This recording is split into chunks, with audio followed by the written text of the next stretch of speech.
because we're going to be making tawaf together. We are going to be doing a lot of arkans together, so we need to synchronize, inshallah. إلى حضرة سيدنا السلطان الإمام علي بن إمام موسى الكاظم رضي الله تعالى عنهما وأصول وفروع وآل بيته أجمعين الفاتحة.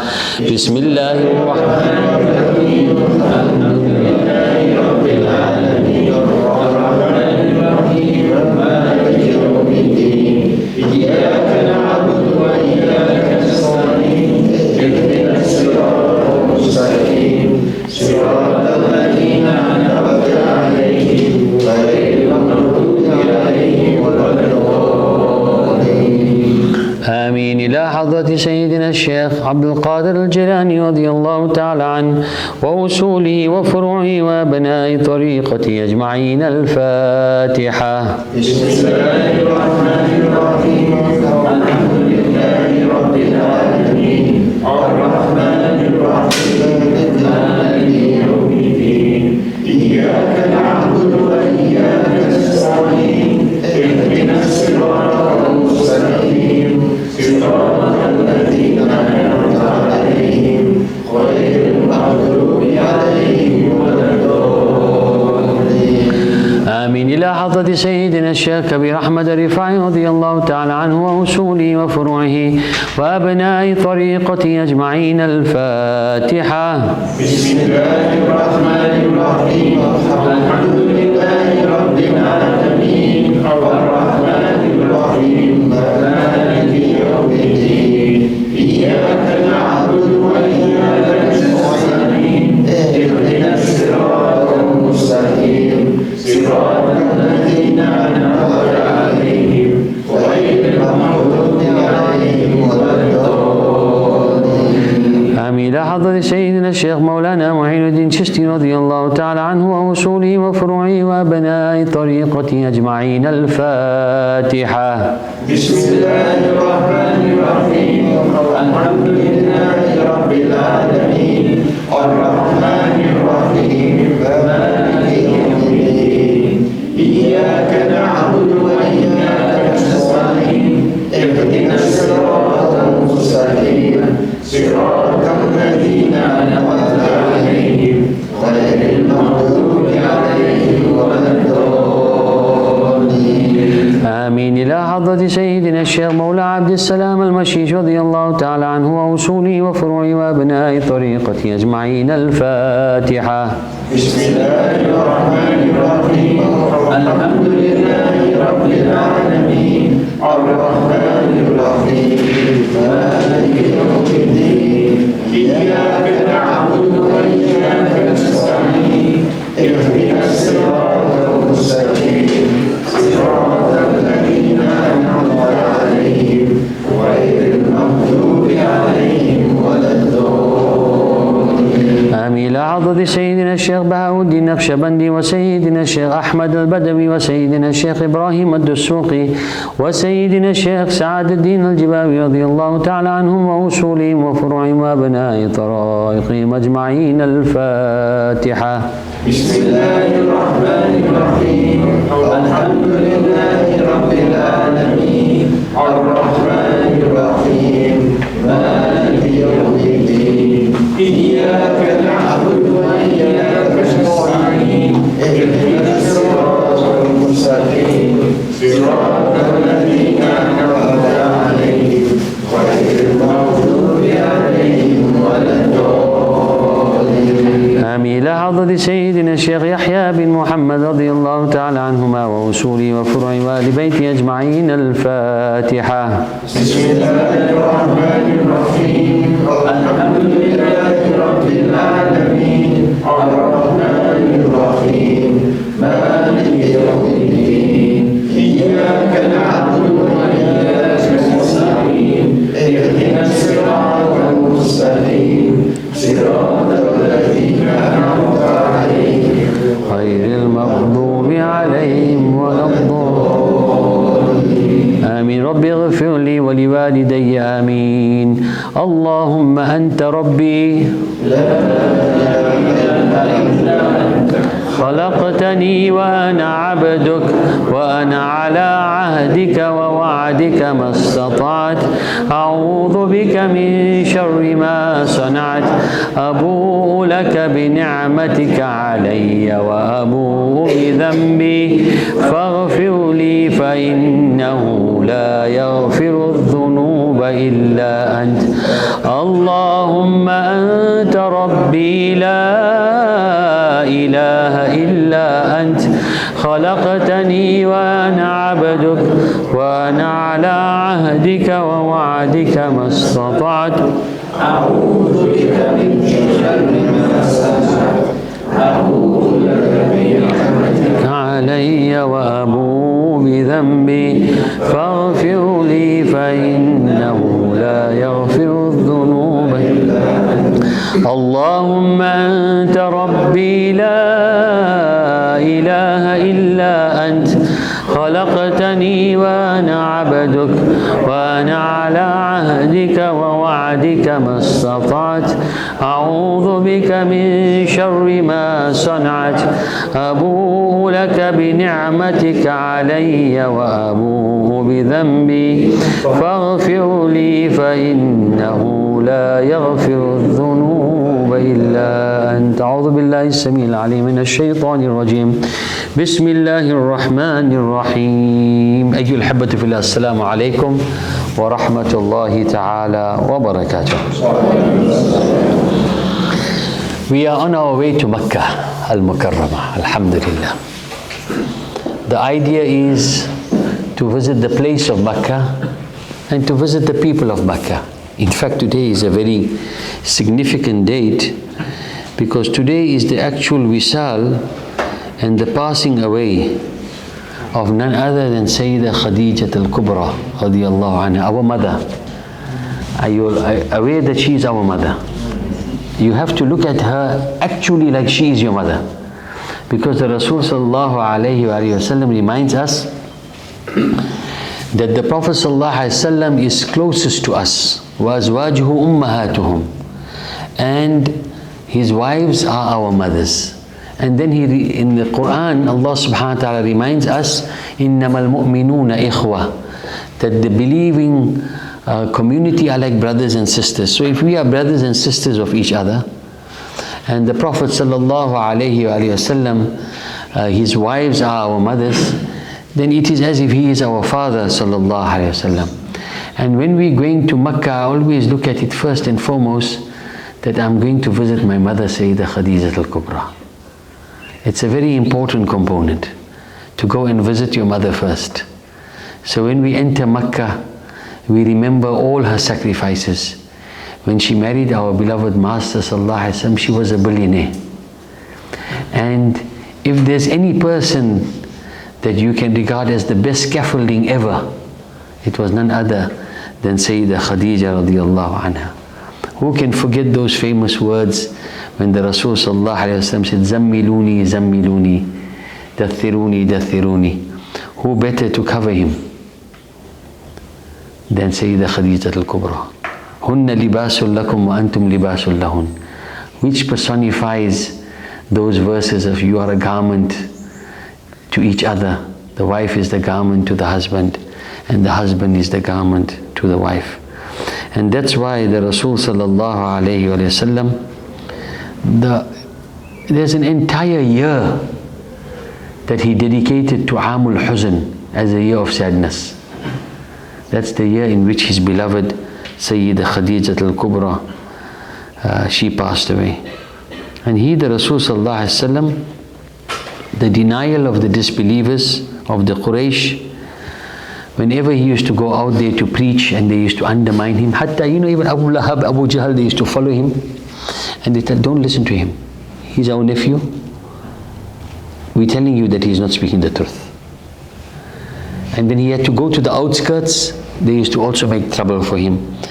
But the moment he used to come home and he sees the beautiful face of Sayyidah Khadijah, immediately all his problems would diminish and he would become happy. She used to be extremely hospitable to him. and she would make every difficulty easier for the Rasul sallallahu alaihi wasallam. She was the first one to accept Islam. And when Rasul sallallahu alaihi wasallam felt worried about the safety of his family and worried about whether he will be forsaken in any way, she reminded him of all the beautiful characteristics he has, from feeding the poor, from standing for the downtrodden, for being the best host, for making sure that he stands for the truth. She tabulated in detail all of his qualities to assure him that his Lord will never ever forsake him. Sallallahu alayhi wa sallam. Sayyidina Abu Hurairah radiallahu anhu has narrated that Sayyidina Jibreel alayhi salam once came to the Rasul sallallahu alayhi wa sallam, and he requested, Ya Rasulullah, Khadijah is approaching. She has a pot of food. When she approaches you, then convey to her the salams from Allah subhanahu wa ta'ala. And also my salam as well. And give her the good news of a home made of a case-like hollow pearl in paradise that has neither any noise or any other inconvenience. O kama qal. Look, the way it is placed, that Allah sends salams for her. Usually, I see in the Sahaba of the Ashara Mubashirin fil Jannah, those who are given the glad tidings of Jannah, it's such a beautiful event where Allah subhanahu wa ta'ala gave the glad tidings of certain Sahaba, like Sayyidina Abu Bakr, wa Umar, wa Uthman, wa Ali, wa Talha, wa Zubair, wa Sa'd bin Abi Waqqas, Abu Ubaidah Amir ibn al-Jarrah, Abdul Rahman ibn Auf. All of them have been given the glad tidings of Jannah. Sayyidah Khadijah was actually told what kind of home and palace she's going to have in paradise. Actually a description of where she's going to be. Not only about Jannah, but a description of where she is going to be in Jannah. And look, such a smart lady, our mother, she responded, how do I respond to the salams of Allah subhanahu wa ta'ala? And she responded by saying, Allahumma anta salam wa minka salam wa ilayka ya'udu salam. It is narrated by Sayyidina Ali that I heard the Prophet sallallahu alaihi wasallam say that Maryam bint Imran was the best of the women of her time. And Khadijah bint Khuwaylid is the best of a woman of her time. Now so imagine this. You are going to a city with the best of a woman of her time. She is described in the similar sentence as Sayyidah Maryam. So it tells you, when you're going to Makkatul Mukarramah, you are going to be in the city in which the best woman of her time exists.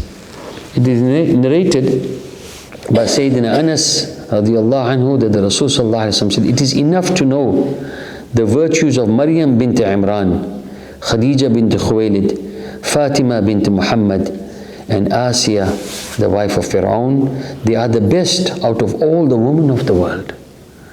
Now you are going to visit Sayyidah Khadijah in Mecca and Sayyidah Fatima in Madinatul Munawwara. So this is really, I mean, we have to also put these things into context. Remember, the most important thing as far as your Umrah is concerned and your Hajj is concerned, وَأَتِمُّ الْحَجَّ وَالْعُمْرَةَ لِلَّهِ, that your niyyah for your Hajj and your Umrah is solely for Allah subhanahu wa ta'ala's sake. If anybody has any other niyyah, rectify it now. To go because I can be called a Haji, that is not the niyyah. To go so that I can, visit places and stuff, that's great, the ziyarah. But the most important niyyah is that you are doing this for the sake of Allah subhanahu wa ta'ala. And the visiting of the places and the people is a means of you getting closer to Allah subhanahu wa ta'ala.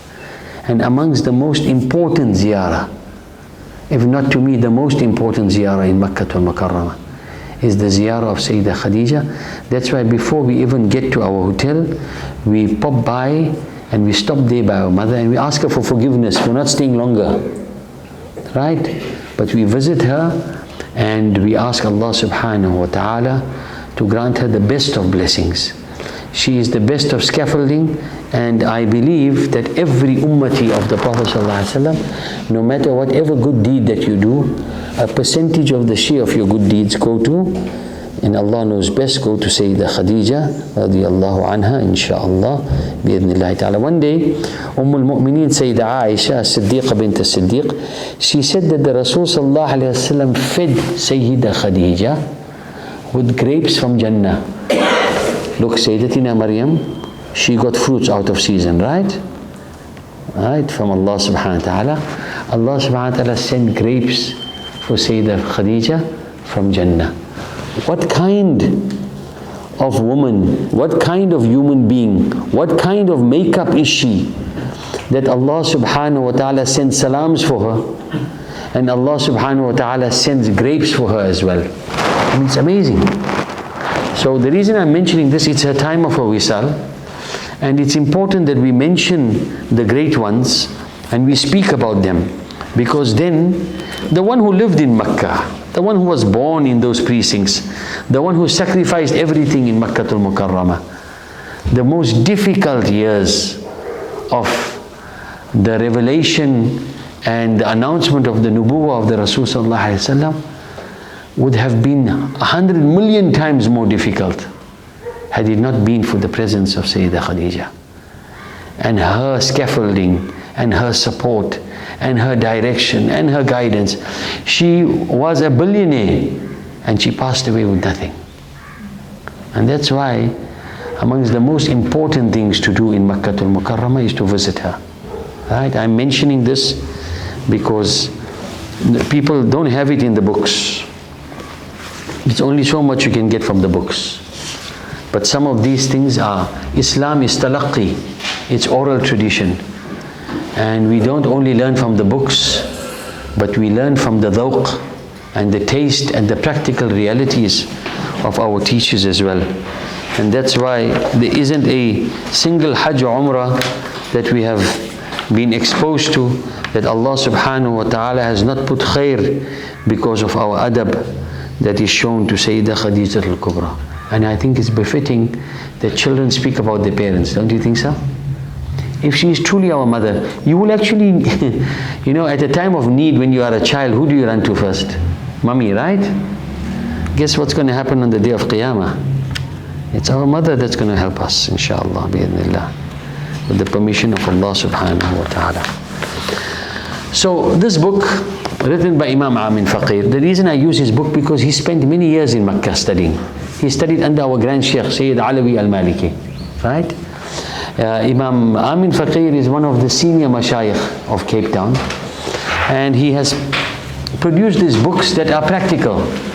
The reason why we spoke about these books, I mean, people can use, remember, people can use whatever books that they want to, right? And I usually don't get involved in organizing books and these type of things because it's not my forte. But when I went to Sawans to buy the book, I realized that they're out of stock. And we are going to use this as a reference work, right? We are now going to be moving towards Makkah al-Mukarramah. We are going to be reciting some of the practical aspects that are contained in this book. It's a set of 5 for those who are going for Hajj. It contains the du'as of Makkah al-Mukarramah. It contains the du'a of Madina Munawwara. It contains the du'a of Arafah and Muzdalifah. And it contains how to perform the Hajj and the Umrah. And it has the small book which you carry with you usually when you go for tawaf. Right? It's because you can't carry big books and it just adds things. So inshallah, so this book will be with you throughout your journey, and this book we carry with us when we do tawaf and Safa Marwa, so it helps you to read. Now you must remember the default position in whatever you do is the 4th kalima and the 3rd kalima. If you know that, you can read that. Right? We like to read some of the additional du'as, the masnoon du'as, the prophetic du'as, because it keeps us busy, it keeps us focused. Otherwise people start taking out their phone and they start, sometimes a book in front of a person always help.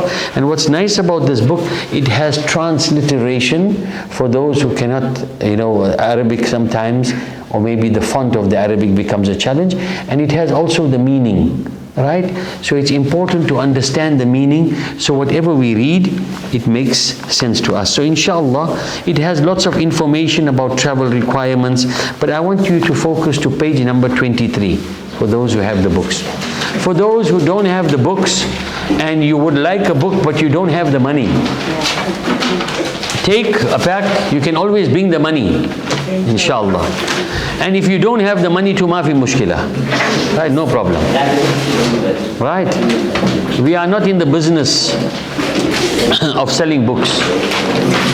Right? So if you don't have a book, the set of 5 cost 130 rand.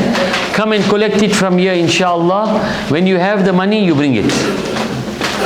And if you don't have the money, you don't bring it. Mafi mushkila, no problem. Right? Yeah. Just leave some packs because some people have ordered from out of town, right? Inshallah, bi'idhnillahi ta'ala. The cost of the books is 130 rand. 130 rand. I've also placed in the book, in the pack, this kitab here as well, which is of no charge. And we are thankful to the Haji Ibrahim Badruddin family who has given us this as Ithari Thawab for the late Haji Ibrahim Badruddin. And this has all the salawat that we are going to recite throughout our trip in Madinatul Munawwara. It has Quranic verses that we recite. It has the silsila dua, the dua of thankfulness at the start. It has a culmination of numerous different salawat that we have received. And then it has also the Asma'illahi al-Husna, so you can call upon Allah by His names. Then it has the Mandhuma of Sidi Ahmad Dardir. Then we do the dhikr of La ilaha illallah. And after going through this whole process of Quran, wa khayrul hadith kitabullah, and then you go through the fawatih and the du'as, inshallah. Money to that man, inshallah. Right? He's the Minister of Finance. He's like Sayyidina Yusuf alayhi salam. Right? And inshallah, and then it has the Asma'illah al-Husna, it has the Sidi Ahmad. Sidi Ahmad Dardir was the Shaykh al-Azhar 300 years ago. I need to share this with you. He was on his deathbed. Whilst in Sakarat, in his deathbed, he gets up, he writes down the whole manzuma that's calling upon Allah subhanahu wa ta'ala by his Asma'illah al-Husna, and he goes back and passes away. Subhanallah. Tabarakta ya Allah Rabbi laka thana fahamdan li maulana wa shukran li rabbina. You know, the amount of spiritual growth with some of these, with these salawat and some of these du'as, it's amazing, it's amazing. And the reason is for us, it's important for us to share it. Remember, it's not fard. I make it clear up front, whatever we do, we are only detailed by Qala Allah wa Qala Rasulullah. That's what we have mandated to take. Anything over and above that, that our mashayikh has given us, and we have personal experience, you either take it or you leave it. No, we have nothing against you if you don't take it. Right? Remember. But we will share with you du'as, we will share with you, these things are based on what we have been taught, and we will share it with you in order to, inshallah, improve our spiritual experience, and Allah subhanahu wa ta'ala knows best. And after you've been through all of that and we recite the dhikr of La ilaha illallah, then we do the du'as, because now the heart is ready. You have went through Quran, you've went through the Fawatih, you've read a whole, some of Sayyid Ahmad al-Badawi, his salawat is here. The Shaykh Ibrahim al-Dusuqi, his salawat is here. You have the salawat of Mullah Abdus Salam al-Mashish. For those who know Mullah Abdus Salam al-Mashish, he is the Shaykh of Shaykh Abul Hasan al-Shadhili. If you ever have an opportunity to go to Morocco, ask them to take you to Jabal al-Alam. Right? Let me explain to you this. It's amazing. When Shaykh Abul Hasan al-Shadhili went to greet his Shaykh, it's such a long walk up the mountain. It's like a windy, and you have to get up now with roads. But in the old days, you had to walk up. It would probably take you a day. He gets up to the spiritual zawiya of the Shaykh, and every time he walks in, the Shaykh tells him, take off your shoes. Now you know, he's a student, he's already taken off his physical shoes.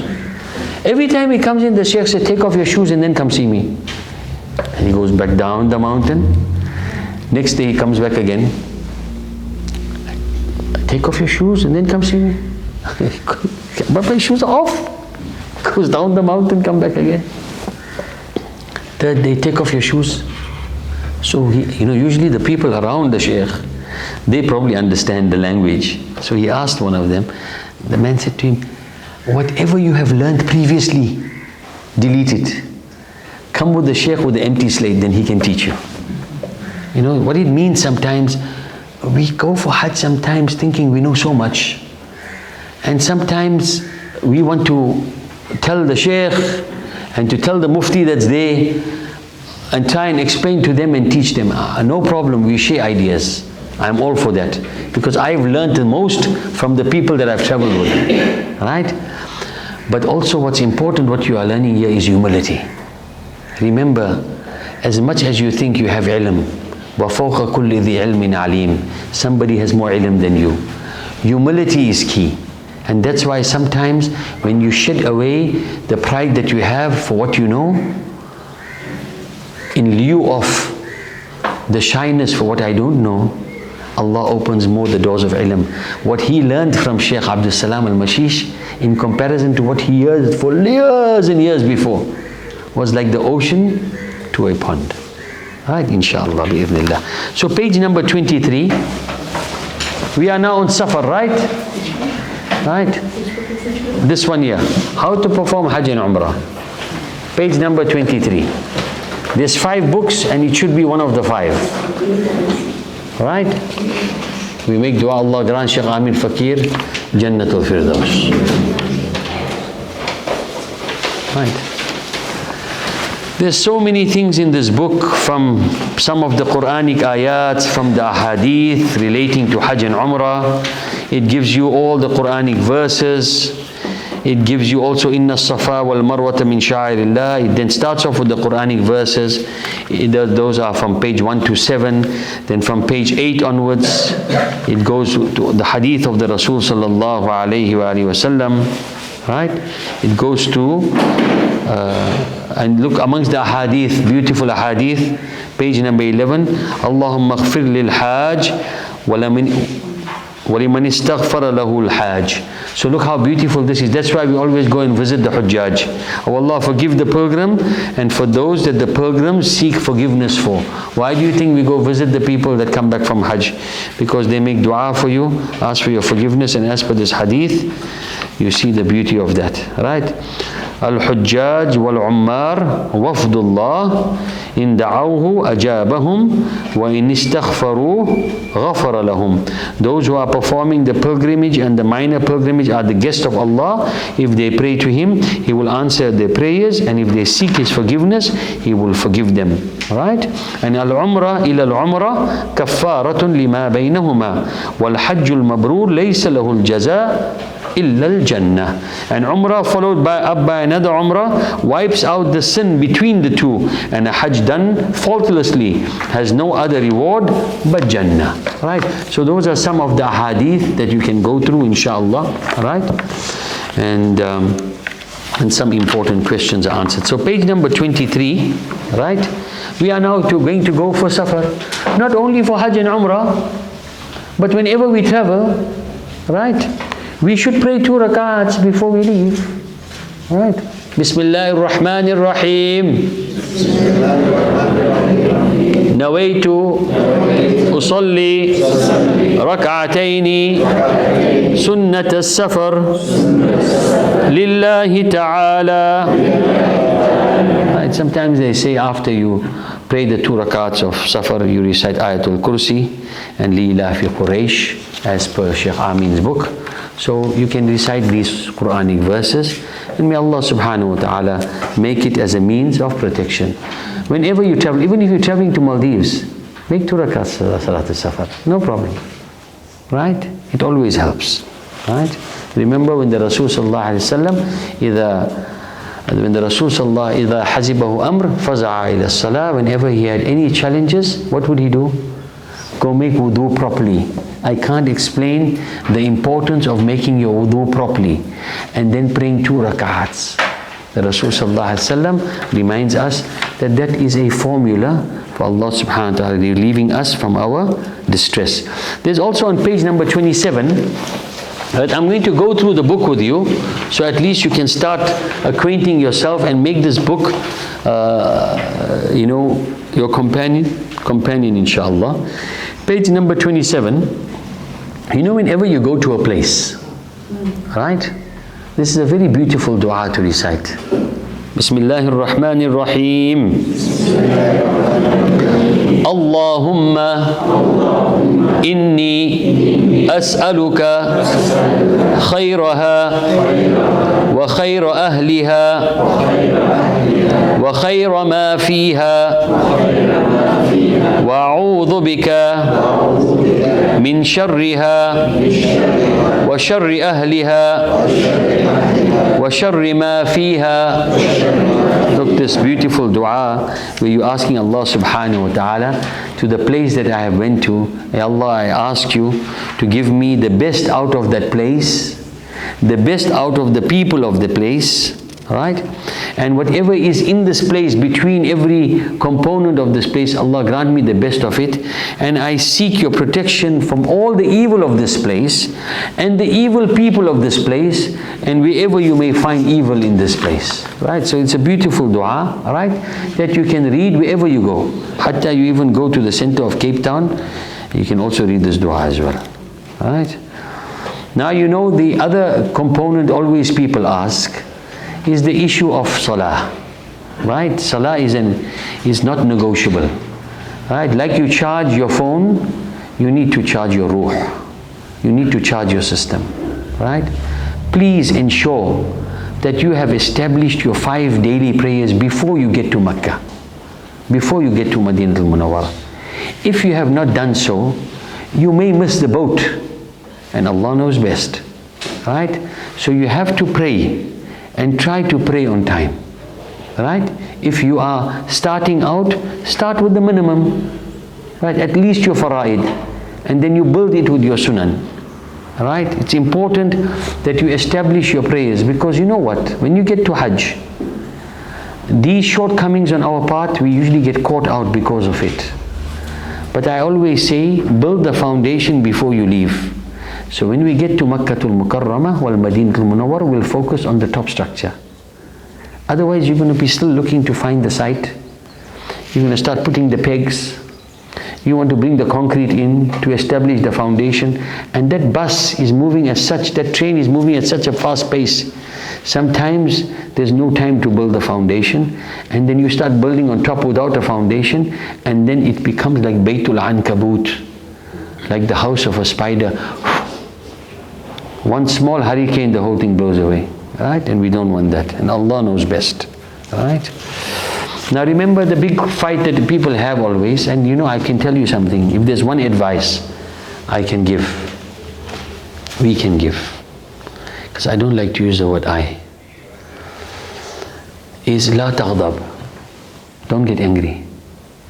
If there's just one thing you take away from your class throughout the Hajj, la taghdab. I've seen, all of us, we fall into this trap with shaitan. As I said to you, shaitan doesn't come with his badge and say, Assalamu alaikum, my name is Shaitan, what is your name? And then he starts having a conversation with you, and today I'm going to misguide you through the door of your anger.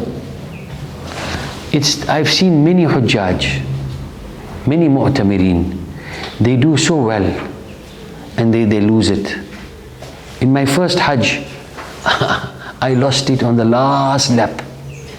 Last lap. I'm telling you this out of experience, because I am not an angel. I am as full of flaws. Kullu bani Adam khatta'un wa khayra khatta'un at-tawwabin. All the children of Adam alayhi salam, we have lots of faults, including myself. The best amongst us are those who turn to Allah. I am not giving this lecture because I am better than you. I am just sharing experiences. And as I have mentioned to you, I have learned so much from the people I've traveled with. I once traveled with a group of senior of our mothers. And one day one of the ladies asked, where can I buy gifts? So I have a PhD in shopping in Mecca and Medina, thanks to my wife. She always tells me she's going Safa Marwa. Then I found out later the Safa Marwa are 2 abaya shops in the Hilton complex. So she went and she said, I need to buy a gift. I said, yes, the Taiba Center is good. I said, who are you buying the gift for? She said, no, there's a lady in my community. I have found out through the grapevine that she always speaks ill about me, and I want to buy her a gift. She went to buy the best gift. She said, there must be some real faults in me that she speaks ill about me, and I hope to become better, but I want to send her a gift. I said, subhanAllah, look at that. I learned a lesson. Sometimes the people that are bad towards us, as Sheikh Nanawi always says, what good are you if you're only good to those that are good to you? Then what good are you? Right? So the test of an individual is, when you are good to those that are not good to you, that's when you are good. Because hal jazaa'ul ihsani illa al-ihsan. If somebody is good to you, naturally you will be good to them. But the real test of whether you are becoming a person that's Allah conscious, if you are good to those that are not good to you. You make dua for those who have wronged you. Look, we did the tafsir of Surah Yusuf last week. Right? You saw what happened when he came back.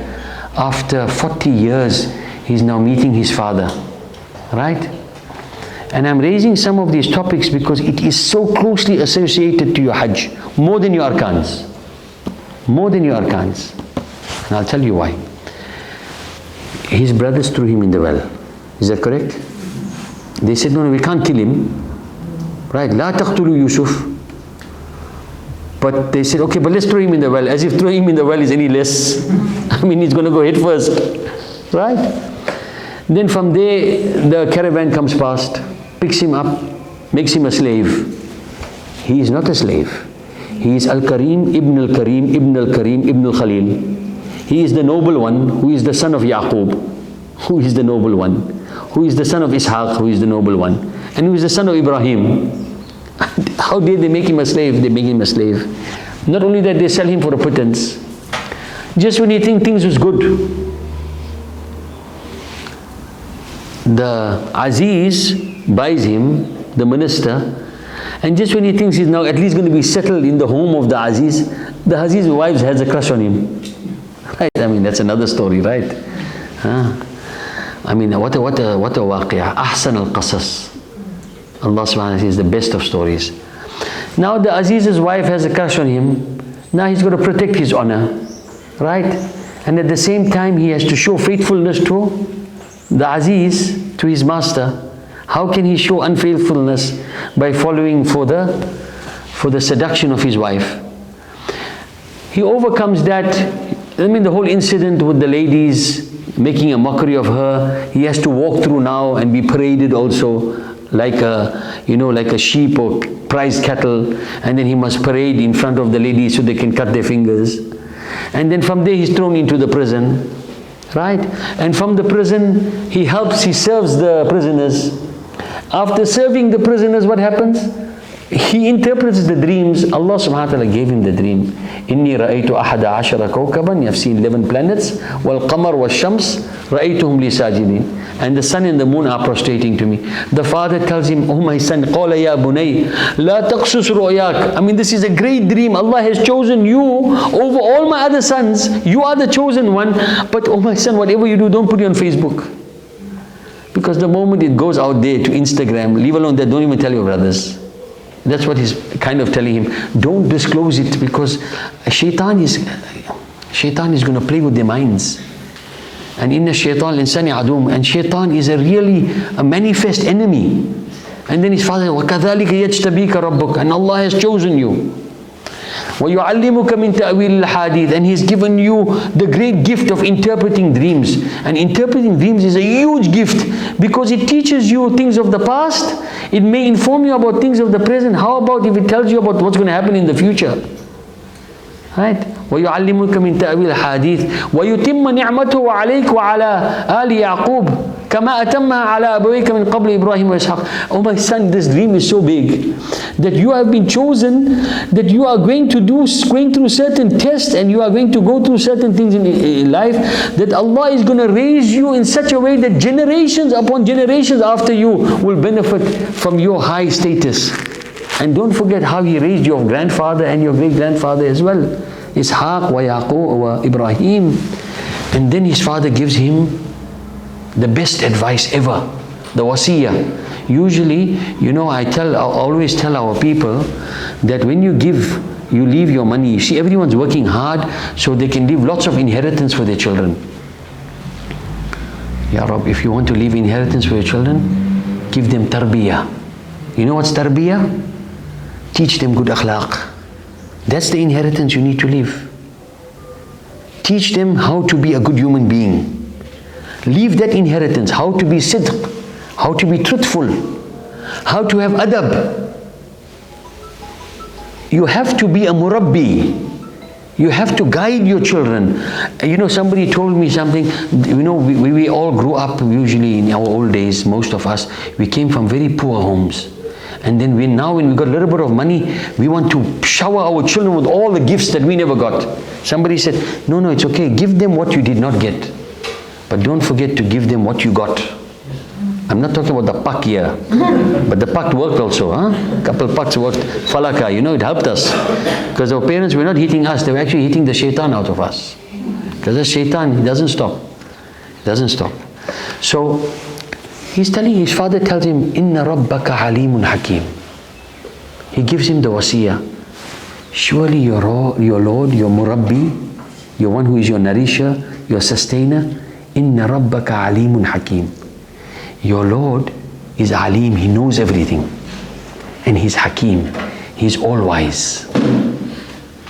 So now Yusuf alayhi salam is going through all these processes. Even in the jail, he's serving the inmates, and he interprets the dream of the one guy, and the other guy, one got executed as per the dream, and the other one became working for the king.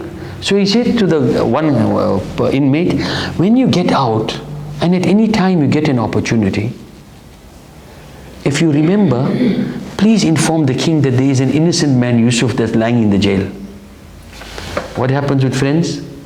He went out, he forgot. That Imam Shafi says something very nicely. He said, when I had no friends, nobody wanted to know me. And when I had no money, nobody wanted to know me. But now I have a little bit of money, everyone wants to be my friend. Right? So,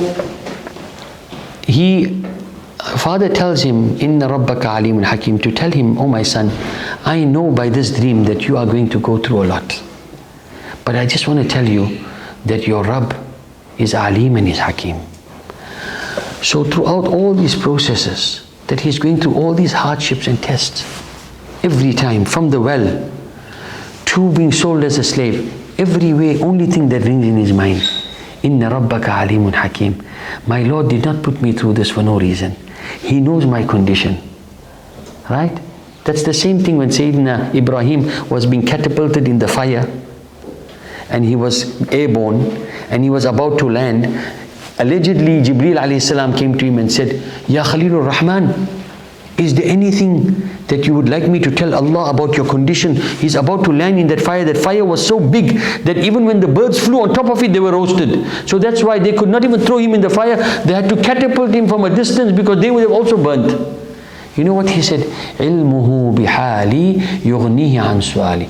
Oh Jibreel, I have no need for you to intervene, because my Lord knows my condition, and that suffices for me. Look, this is how, that kind of yaqeen. So every way throughout his process, when he went through all these challenges, even the seduction of Zulaykha, all of it, Inna Rabbaka Alimun Hakim, Inna Rabbaka Alimun Hakim, Inna Rabbaka Alimun. So after 40 years now, look, when he was thrown in the well, it was just about a kilometer away from the house of Yaqub. Now the shirt is being given to go and bring back with his brothers to the father. He just reaches the border of Palestine, and he says, Sayyidina Yaqub says, Ajidu riha Yusuf, I'm already starting to smell the fragrances of Yusuf, and I know you people are going to think I'm crazy. And now he comes, and The son, when he meets the father, he immediately puts his father and mother on the throne. And all of them, including the brothers, they all go into sajda. Because in that time, the sajda of salutation was permissible. Right? That you could greet people in sujood. But in our ummah, it's not permissible. Only Allah. Right? Sujood. And then he tells his father, oh my father, do you see that dream that I had? Allah made it a reality. This is exactly the whole dream coming to a reality. Everyone is prostrating in front of me as per the dream, and you interpreted it for me. And then, look, his first conversation is having to his father after 40 years. And you know, the son said, let's get rid of Yusuf, then our father can at least see us. Right? He doesn't only see Yusuf in his life. Look how Allah made it. If I could not see Yusuf, I'd rather be blind. That's how the love he had for Yusuf alayhi salam. That if I don't see Yusuf, I'd rather not see anything else. And this is an important waqiyah. You must be wondering, why is it related to my Hajj class? Let me explain to you. His first conversation with his father after 40 years. Some say after 80 years he's now meeting his father. He could have told his father, oh my father, you know what happened to me? Allah subhanahu wa ta'ala, through my taqdeer, in His commandment, I was put into the well. My brothers, they betrayed me. They tried to kill me. Then they sold me as a slave. And then the Aziz bought me. And then his wife tried to seduce me. And then I had to go through this whole saga where whether the shirt was torn from the front or the back. If it was torn from the back, then she's at fault. If it was torn from the front, then I'm the aggressor. I went through all of it. And then they still put me in jail after the ladies of Egypt realized what happened. And then from there, I was left to rot in the jail in a sense. He could have mentioned all of these things. And he could have focused on that, but he never said a word like that. He said, Ya Allah, oh my father, you are so right. Allah subhanahu wa ta'ala did so much of ihsan on me. He only mentioned the ihsan and he never mentioned one point of the imtihan. He went through so much imtihan means test. So much imtihan. He never mentioned a single incident of the imtihan. He only mentioned the ihsan. Allah took me out of jail. Allah brought you back from Palestine and He returned you back to me so that we can be reunited. And Allah subhanahu wa ta'ala did this for me and He did that for me. Everything what Allah did for him as a solution, he focused on the solution. And you know what was the most amazing part? He could have told his father that, look what my brothers did to me, my father. They lied to you that they're going to take me to play with me and they're going to look after me because they are an usba, they are a group, they'll protect me. All of that was a lie. He never said any of that because you know why? He said, these are my brothers. They are the children of my father. If I speak ill of them, it's still going to hurt him because father will remain father, isn't it? So you know what he said? And look, نَزَغَ بَيْنَ الشَّيْطَانِ بَيْنِي وَبَيْنَ إِخْوَتِي. He said, oh my father, Allah also took me out of that schism and that shaitani trick that shaitan played between me and my brother. He came between me and my brothers. He never mentioned a word about that. What did Yusuf do? Yusuf did nothing. But he still said, and Allah saved us from the shaitani tricks that he played between me and my brothers. What does that mean? If you're going to be on Arafah and you're still going to be worrying about that brother that took your inheritance, you're going to miss the plane. How many families are fighting each other because shaitan played tricks between brothers? Learn from Yusuf alayhi salam. Forget the inheritance. It's your haqq. Allah will grant it to you. Right? But if you are constantly going to kill each other and you're not going to greet your brother even before you go for Hajj because he took one property he's not supposed to take, what benefit is it going to be, ya akhi? أَن نَزَغَ بَيْنَ الشَّيْطَانِ بَيْنِي وَبَيْنَ إِخْوَتِي. Shaitan is playing tricks with people. And up to late days of people's life, I see people fixated about that inheritance. And you know the problem we have with inheritance today is because nobody wants to do their wills according to Sharia. So that's why we're going to have a problem. And nobody wants to accept that whatever wealth they have is from Allah. It is from Him to Him. Whatever you give, it is from Him to Him. It doesn't belong to you. You're not taking a cent. That's the whole concept of Ihram, is to remind us and remind me and you that we will take absolutely nothing in the qabr with us. And I'm mentioning this specifically from the waqiyah of Sayyidina Yusuf. Because it was also revealed to remind the Quraysh of Makkah, you are treating my beloved Habib Muhammad sallallahu alaihi wasallam so badly. The same thing that happened with Yusuf and his brothers treated him that way, the same thing will happen to you. One day he will come back and he will be king. And he will say the same thing to you that Yusuf said to his brothers, to the Quraysh. Yusuf said to his brothers, the Rasul sallallahu will say the same thing to the Quraysh. La tathriba alaykum al-yawm. I forgive you, it's okay. Those are all sideshows that Shaitan played tricks with you. Not to say that people will not be held accountable for stealing others' inheritance, but it's going to be their loss. Don't spoil your whole Hajj and be fixated with these family disputes. And then your whole time goes worrying about things when instead of asking, Ya Allah, forgive me my sins.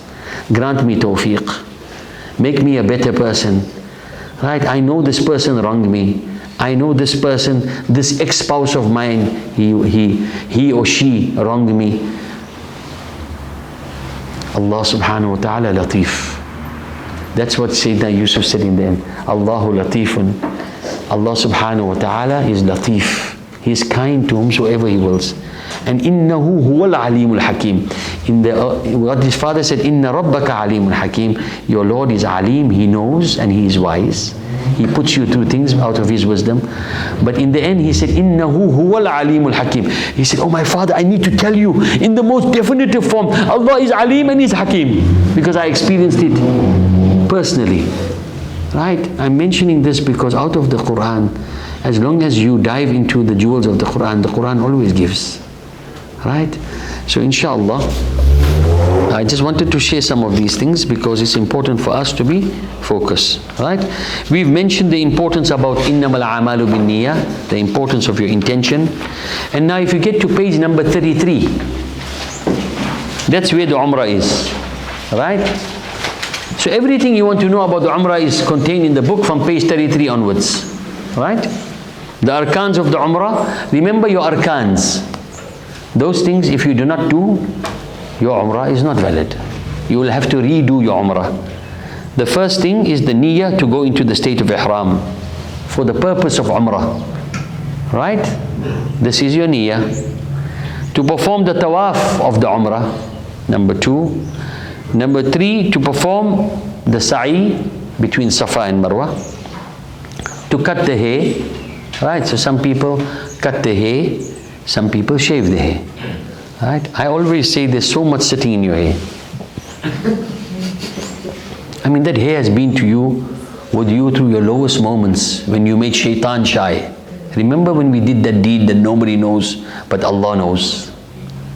And in fact, it was such a thing that even shaitan said, hey, you know what, I can sit back, I don't need to do it. This guy made me shy. Right? So it was there with you in your lowest ebb of your conduct, and it was there with you in your highest ebb of your conduct. Sometimes it's symbolic. It's the sunnah of Sayyidina Muhammad sallallahu alaihi wasallam to shave the head. And I love to shave my hair. When I go, it gives symbolically, it reminds me I have got rid of my past. And I'm trying to become a better version of myself.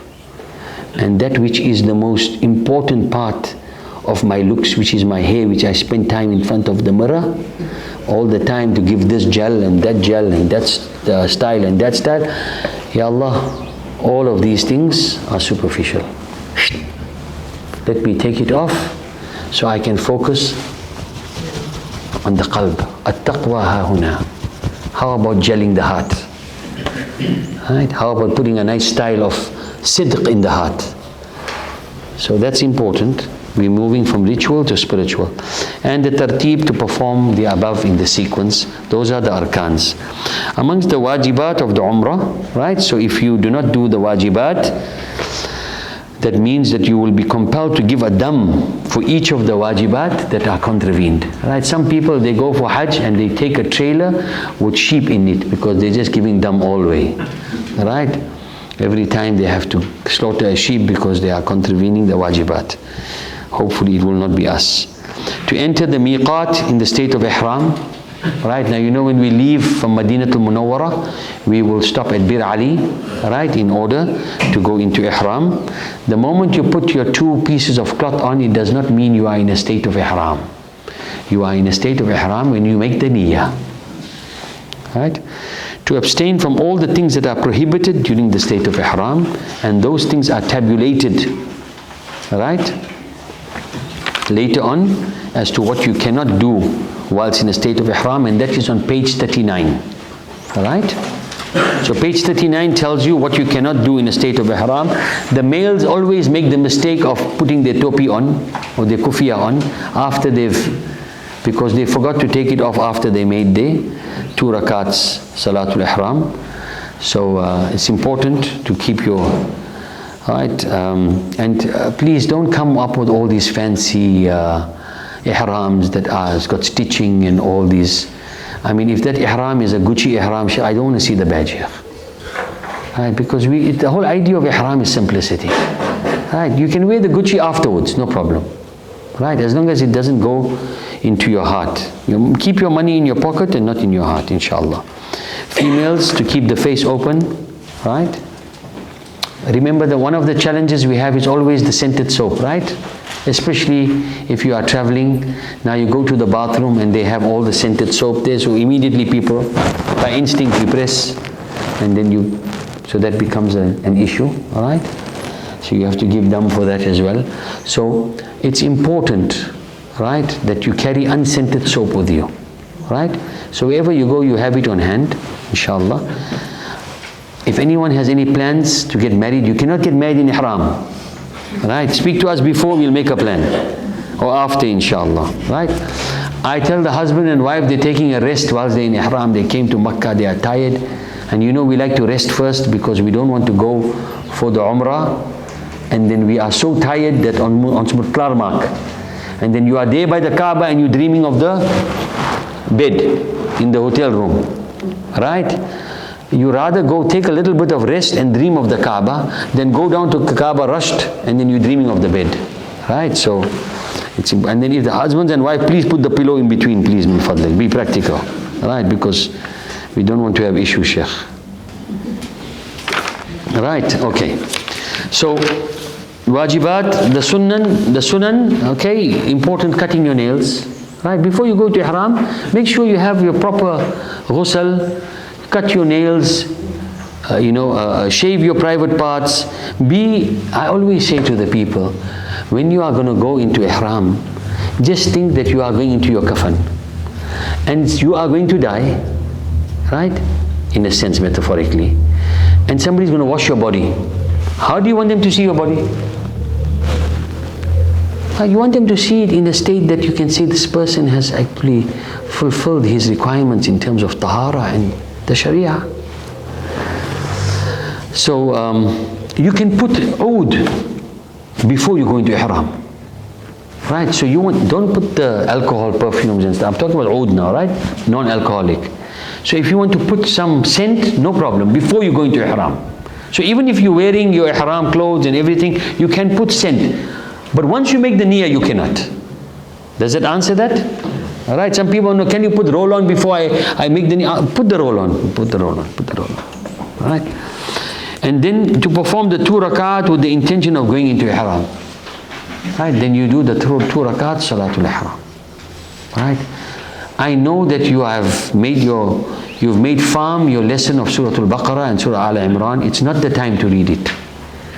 If you're going to read Surah Baqarah in the first rakat of Salatul Ihram and Surah Al-Imran in the second rakat, the bus will already reach Makkah and you will still be there. So, قُلْ يَا أَيُّهَا الْكَافِرُونَ قُلْ وَاللَّهُ أَحَدٌ. Any short surahs, Bismillah. Right? Inshallah. Right? Don't forget when you are going to do the ghusl. Right? Now many a times, we always like to make ghusl when we leave home. Right? It's always when you travel. Nawaitul ghusla lil ihram lillahi ta'ala. That's the ghusl you're going to make in Madina Sharif when you are going to put on your ihram. Right? Before the niyyah. Right? So remember to make that, because it's sunnah to make the ghusl of ihram.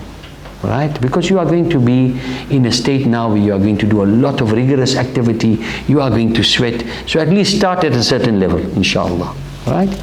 So it's important for us to to make the ghusl. And in page number 34, the niyyah is there. Repeat after me. Bismillah ar-Rahman ar-Rahim.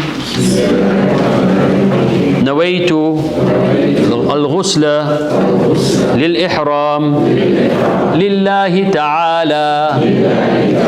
See, everything goes back to what? Lillahi. Niyyah, rectification. Okay. So, then we are now ready. Some people may do the ihram in the haram, some will do it at Bir Ali. Now we are going to pray the 2 rak'ats. Nawaitu usalli rak'ataini sunnat al-ihram lillahi ta'ala.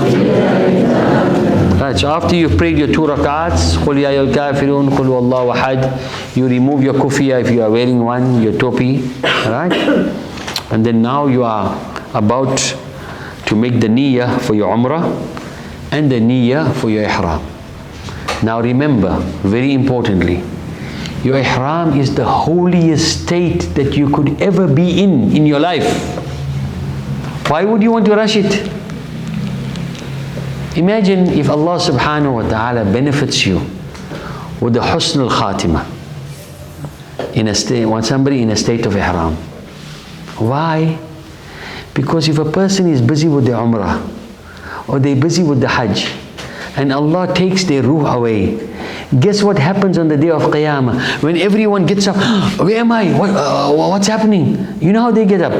Labbaik Allahumma labbaik, labbaik la sharika laka labbaik, innal hamda wan ni'mata laka wal mulk la sharika lak. لبيك اللهم لبيك لبيك لا شريك لك لبيك إن الحمد والنعمة لك والملك لا شريك لك. Alhamdulillah, we witnessed in our lifetime somebody who passed away in Ihram, completed the tawaf in Ihram on Yawm al-Jum'ah, Ba'da Salat al-Asr. They looked at the multazam and the Babul Kaaba and they passed away.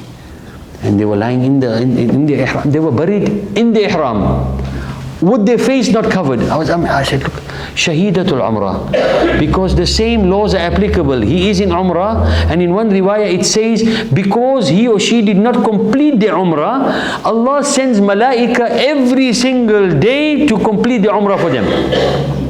Till Qiyamah. Look at that. And they are buried in the ihram with their face uncovered, because the laws of ihram are still applicable to them. Ya Rab, look at that. Allah grants us, Allahumma zuqna husn al-khatimah. Say Ameen. Allah grant us a good ending, because al-a'malu bil khawatim. Right? So that's why would you want to rush it? When we get into ihram, we need to be relaxed, be comfortable, because how many years you're spending on this earth? 50 years? 60? 70? 80 if you're lucky, 90, maybe 100. How many years are you going to be in ihram in the qabr? Don't you think you should prepare for that outfit? Right. Usually when we put our outfits here, we go to the tailor, the ladies go to the dressmaker, and she must, how many adjustments and how many fitments, so that the garment can be comfortable, right? Be comfortable with your ihram, so that when you get into the qabr, you are comfortable. Alhamdulillah, I like to be with these 2 pieces of cloth. It reminds me of the days when I was being taught simplicity when I went for Umrah. It reminds me of the days, I remember when we went to Al-Aqsa, we were entering Aqsa, the compound, we were in Ihram last year, and we had the whole group, and here this Israeli guard, he tells me, what's this, what's going on here? Because we were all in Ihram. So I said to him, can you distinguish who is rich and who is poor amongst us? He said, no. I said, you see, we are preparing for that inevitability when we have to be buried in the ground. And we are losing. I said, can you see any place for my credit cards here? He said, no. I said, we are actually going into the garb to prepare us for the ultimate reality, which is death. The only thing that we guaranteed of. And we want to get comfortable with our clothing. And I was explaining to him the ihram. The man had a tear on his eye. This is a zalim, these oppressors. And he told his friend, I told you they got good in them. And then he said, leave them, don't interfere with them. He allowed us to make the talbiyah right through. When we came back, we were doing it loud because now we got permission also. So you can imagine. It's just that the ihram is such a great space to be in. Love it. Enjoy it. It's going to be how you're going to be for a long time in the qabr. Be comfortable with your ihram. It's not just two pieces of cloth. It's a state that you are in. It's a condition. Enjoy it. Appreciate it. Love it. Allah subhanahu wa ta'ala will love you in return. Inshallah. Ameen. So now from there we're going to make the niyyah for the umrah. Bismillahir Rahmanir Rahim. Allahumma inni uridu al-umrah fayassirha li wa taqabbalha minni nawaitu al-umrah wa ahramtu biha lillahi ta'ala. So that's the process upon which people will make the niyyah when they are doing the umrah. Now you must remember, when we are going for Hajj, right?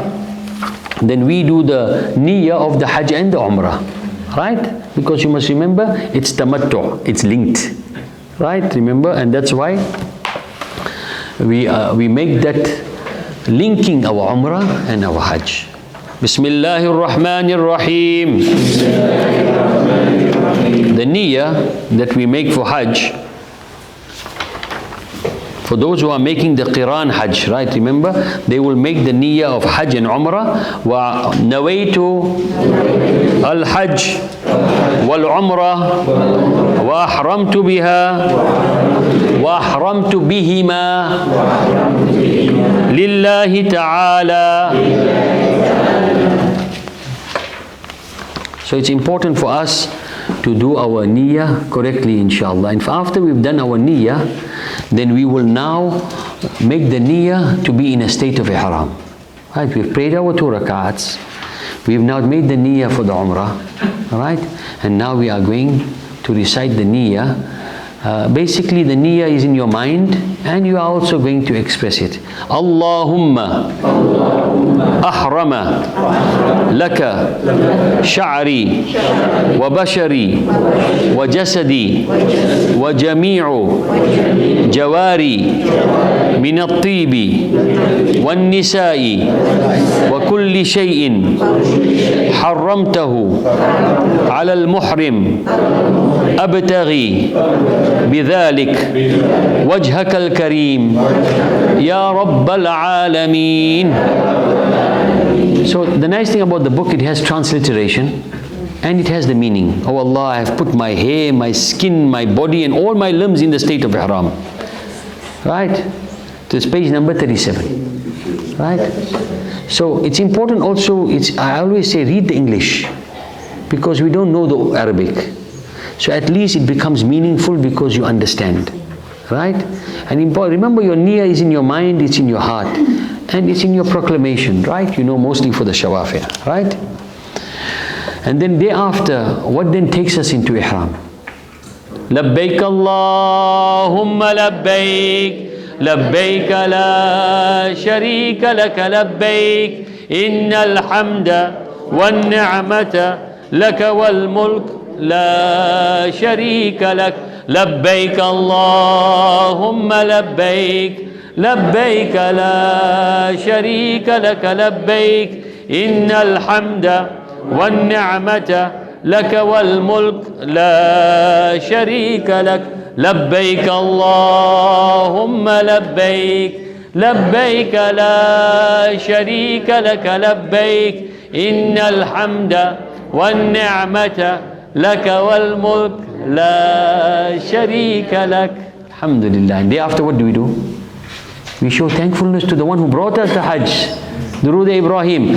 Allahumma salli ala Sayyidina Muhammad wa ala ali Sayyidina Muhammad كما صليت على سيدنا إبراهيم وعلى آل سيدنا إبراهيم وبارك على سيدنا محمد وعلى آل سيدنا محمد كما باركت على سيدنا إبراهيم وعلى آل سيدنا إبراهيم في العالمين إنك حميد مجيد. Alhamdulillah, congratulations.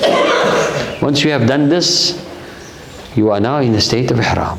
Enjoy, appreciate your formula that you are going to recite throughout your state of ihram until you get to the Kaaba is labbaik Allahumma labbaik. Right? Remember, if you get hungry, we will order some albaik. But don't make that your formula. But you know, some people actually, when I say albaik, meaning people get hungry, then they lose it. Right? It's important to remain calm. La taghdab, don't get angry. No matter what the problem is, there's a solution. We put our heads together, we'll find a solution. But if you're going to get angry, shaitan's going to get happy, you're going to lose. And the person who loses the most is not the person you shouted against. The person makes dhulm on you see, somebody does wrong to you, right? And then you lash out and you get angry. The person that you're making dhulm upon first is yourself. Because you're putting yourself under so much stress. Your BP goes up, pressure goes up, then you start using language that you didn't even know you were capable of. All of these things, not worth it. Wallahi, it's not worth it. Afterwards, if you get angry, you know what you do. Let me show you what I do. It took me a long time. اللهم صل على سيدنا محمد النور وآله اللهم صل على سيدنا محمد النور وآله اللهم صل على محمد اللهم صل على سيدنا محمد النور وآله اللهم صل على سيدنا محمد النور وآله اللهم صل على محمد النور. By number 7 you already calm. By number 10, I don't know what I was angry about. Simple, practical. You send salawat on the Rasul sallallahu alaihi wasallam. He'll take you out of that zone and put you in a better zone. You are in ihram, whatever it is. If there's a problem, let's talk about it, we find a solution. Even if you maybe did something wrong, don't panic. There's nothing a dam cannot resolve, unless it's the arkan. Right? What are you going to lose? A little bit of money, it's okay. Allah will give you more. Have that yaqeen. Sometimes people panic that if they have to give a couple extra 10 riyals or 15 riyals or 20 riyals, their whole life is going to come to an end. Qiyamah's coming, they're going to die in poverty, they won't have money for their kafan when they die, their children will become aitam, they will become masakeen. No. Allah is still there. Inna rabbaka alimun hakim. Allah is still all knowing and Allah is all wise. But your tawakkul in Allah is important. So if you have tawakkul in Allah and the penny has dropped, then it will be easier for you to remain calm in ihram. I mentioned I lost it in my first Hajj. On the last day, look, shaitan worked it. They bumped us off the flight. Me and my wife, just that. We need to send 2 captains to fetch another plane, 2 of you off. The whole family is waiting. They made dawat for the people. Everyone must come. It's our first Hajj. And I have to go to the family and everyone's gathered. The invitations are out. We want to go and share our stories. And here they just decided somewhere, let's take and we thought, alhamdulillah, we got the first 2 seats in front. Like economy class, first 2, we booked it already. And those are the seats we need to put the captains. Had we took the last seats, they wouldn't have left us. And yeah, this happened. And now, you know what, and the way I lost it, they said, okay. I said, we have to get home. They said, okay, you go via Addis Ababa. You know Addis Ababa, Ethiopia, right? And then you get there and then we put a connecting flight.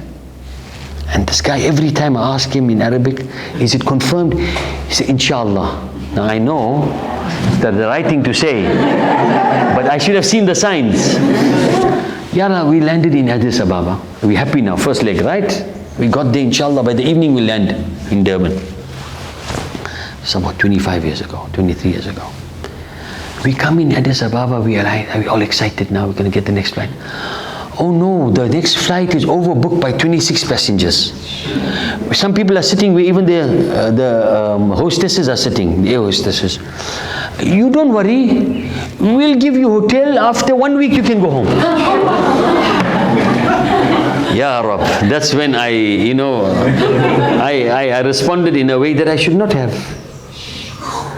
But Alhamdulillah, by the grace of Allah, those people from Saudi Airlines, they allowed us to go back into the plane and go back to Jeddah without a ticket. So we were like stowaways back in. And we landed in Jeddah, and then we had to wait for 2 days. Then they said, but we got no visa to come out now. So 2 days we must stay at the airport. But Alhamdulillah, by the grace of Allah subhanahu wa ta'ala, some kind soul helped us. They took us out of the airport, they bought us clothes. We stayed for 2 days extra, and then on Monday we left. It was ordained. There's nothing else we could have done. Me getting upset and losing it for that moment, it's one of those things in my life that I wish I never did. But you learn. You pay your school fees, but you don't want to pay it again, and you don't want others to pay as well. That's why I'm sharing it with you. Try and develop your character in such a way that when you get angry at home now, you try and manage it differently with your tasbih, or you go make wudu fresh and you pray 2 rakats. Allah subhanahu wa ta'ala, because I'll tell you one of the challenges that we are going to have. It's a lot of people and it's hot. Right? And when it gets hot here and the aircon doesn't work and there's load shedding, you know how we become grumpy, right? Now when it gets hot, right, it's zahma, we cannot expect that our sins are going to be cleaned. رَجَعَكَ يَوْمٍ وُلِدَتْهُ أُمُّ, without you being tested.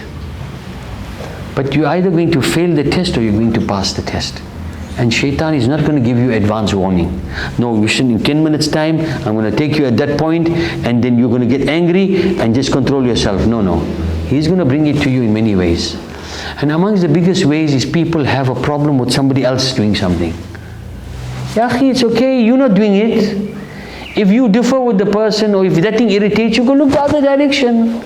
You don't have to look at them to tell the whole group, look how bad that person was.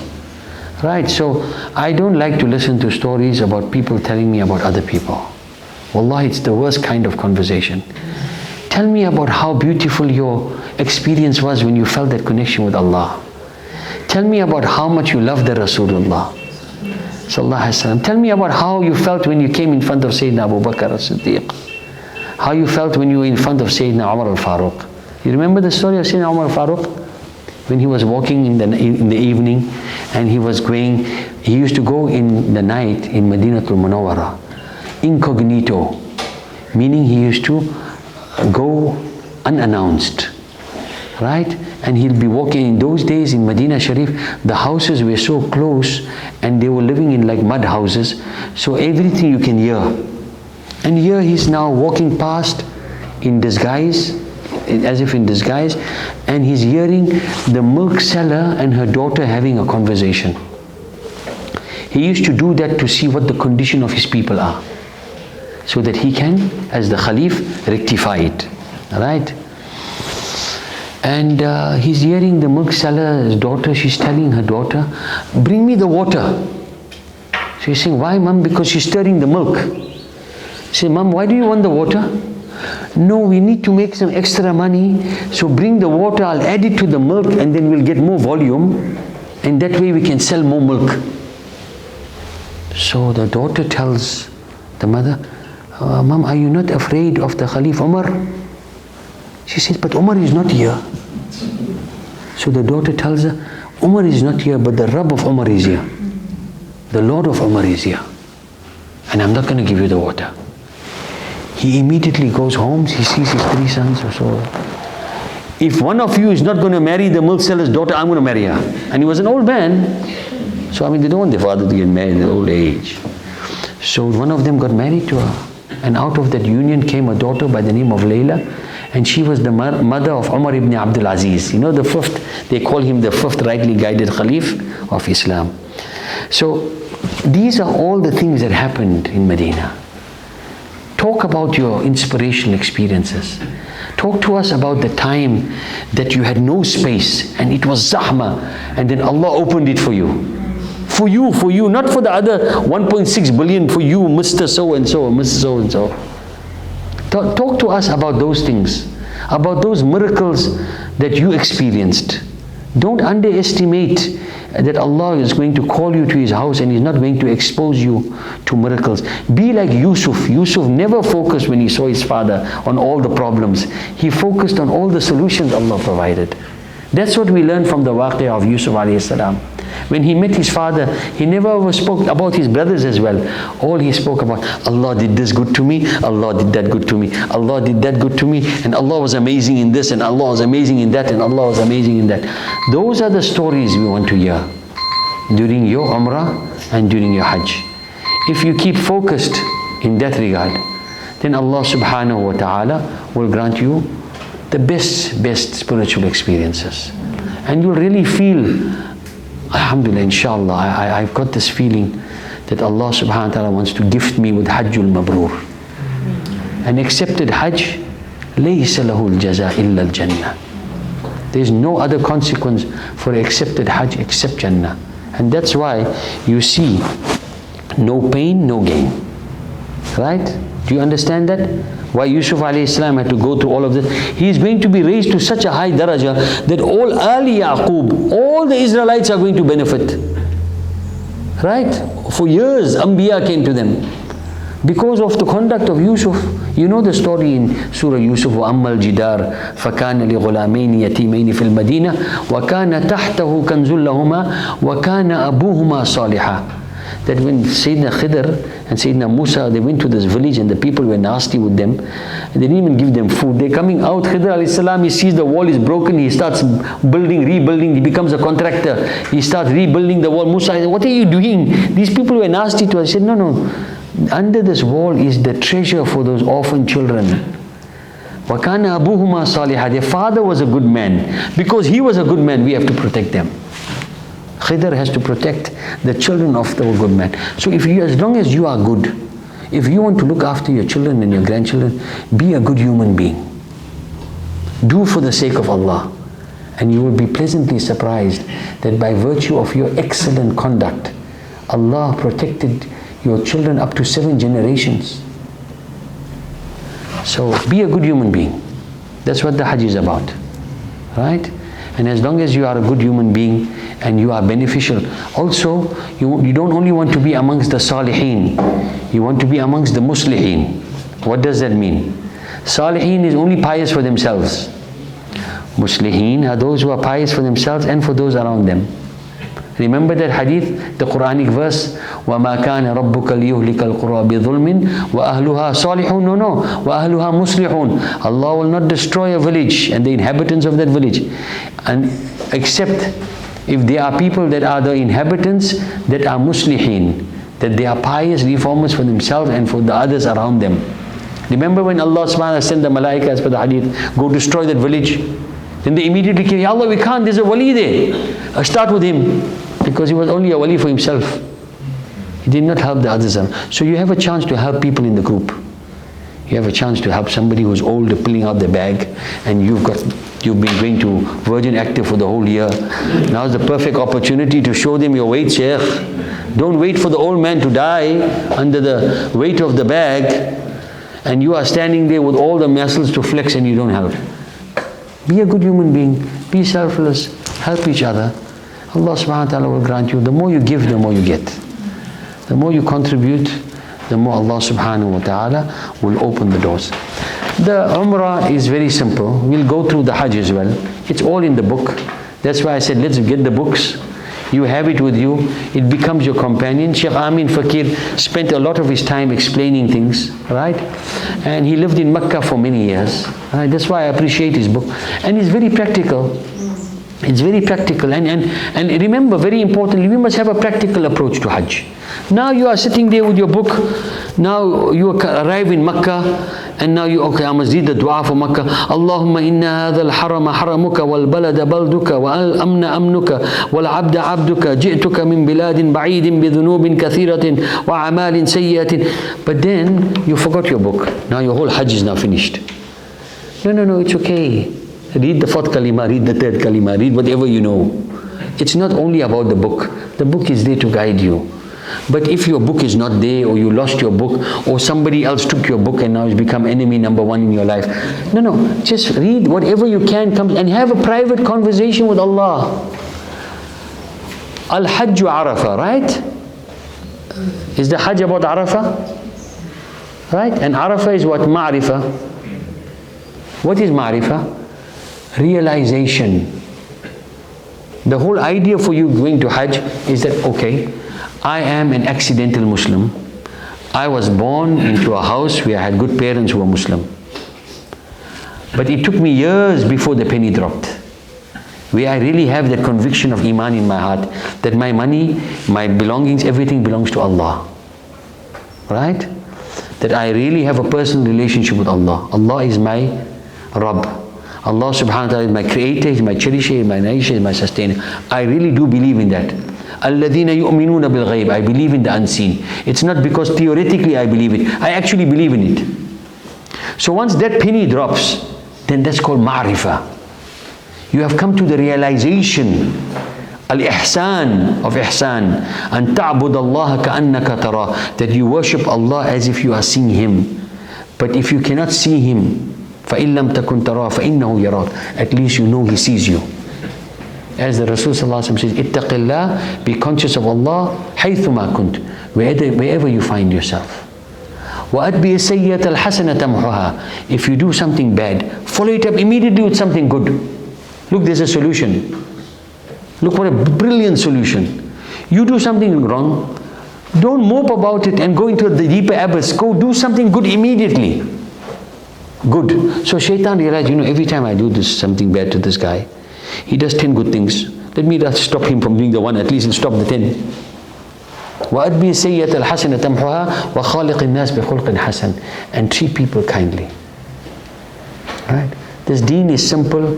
We'll take a practical approach to Hajj and Umrah. If you have something challenge, if the book is not there, the life will carry on. Right? We'll find you another book, or we will read the dua aloud, then you can follow it.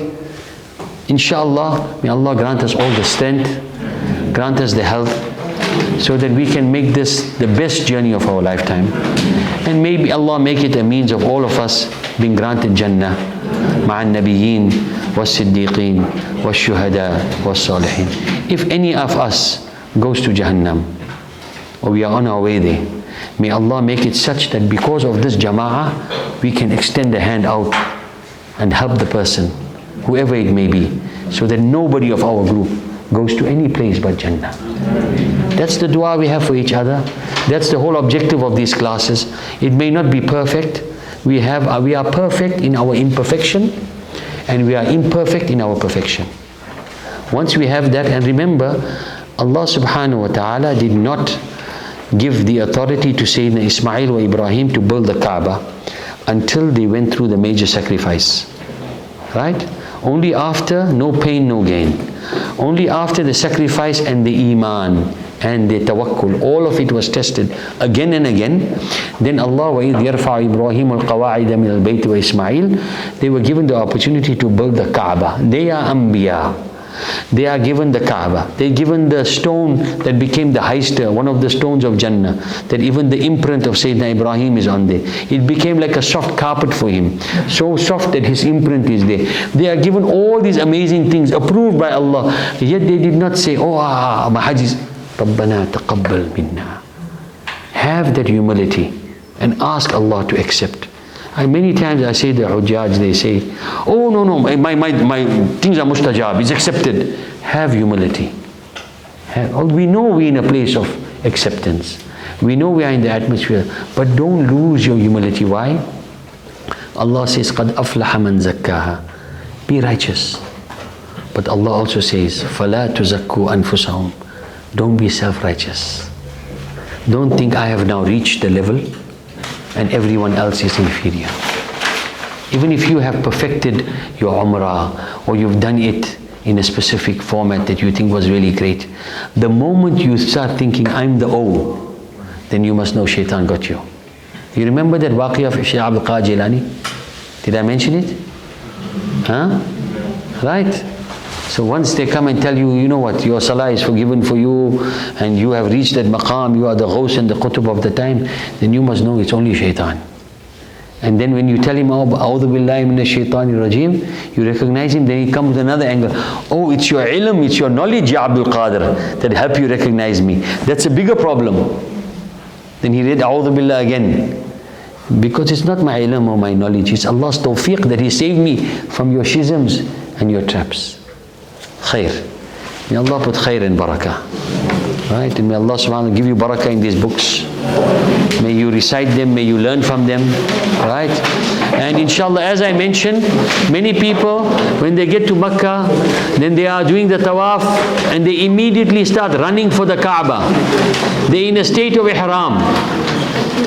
And then the Kaaba cloth is scented. Right? And now already they put their hand on the Kaaba because they see one gap that open. I mean, the whole ummah is on the outskirts of the mataf. We all struggling on the outside, but you, one person, Allah put right there. Now you got so excited, you go, you're putting the Kaaba cloth on you, on your heart, everything, and then now the scent on it. Khalas, dam. I mean, you understand? Because that scent now is on you. Right? And also when you do your tawaf, you focus on your tawaf.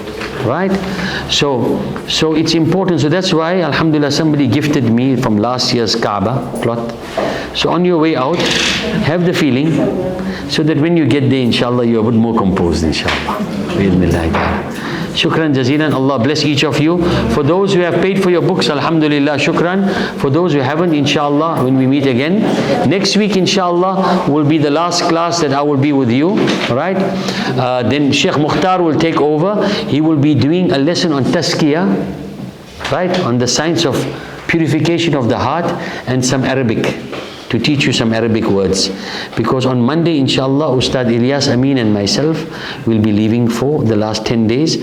I'm going to check out your accommodation to see the buildings are still there, and you know, everything is ready for you, inshallah. So make dua for us that Allah puts khair and barakah, and we will make lots of dua for you, right? And we'll ask Allah subhanahu wa ta'ala to make your Hajj the best, inshallah, and to give all of us our health, inshallah, and then we will be coming back in time for Eid, bi'idhnillahi ta'ala. So that will be, and then after that, when we come back, inshallah, we will then continue the classes, and we will do the Hajj Arkan, so it's fresh in your minds, right? And then you've got your books already. If you read the book carefully, everything is simply explained, right? Now you know very well that many people will come with many other books. And other books have different ways and mechanisms of the other. The essence is all the same, but they may have different methodologies, different madhahib. Some people are Maliki, some are Hanbali, Hanafi, Shafi'i. Some people don't follow any madhab. They only follow the hadith as per the interpretation. Right? So you must decide. If these books don't work for you, don't use them. Right? If it doesn't, some people may not like these books, so don't use them. Use a book that works for you. But when you choose your book, stick to your book. Right? We don't like pendulums, you know, la ilaha wa la ilaha illa. This is moved from side to side. Right? Stick to your book. Unless somebody brings a dalil that's more important, then there's no pride in being rectified. We have no pride in being rectified. Right? But if you are going to run here, there, everywhere, let's say if somebody has a Toyota Taz, you know, that was the car when we were students, and somebody has 2 Ferraris, and somebody gives me one Taz and say, drive from here to Bloemfontein with one car, and somebody else gives me 2 Ferraris and say, you've got to take both these cars to Bloemfontein, who's going to reach there first? Because you focused, you've got one book.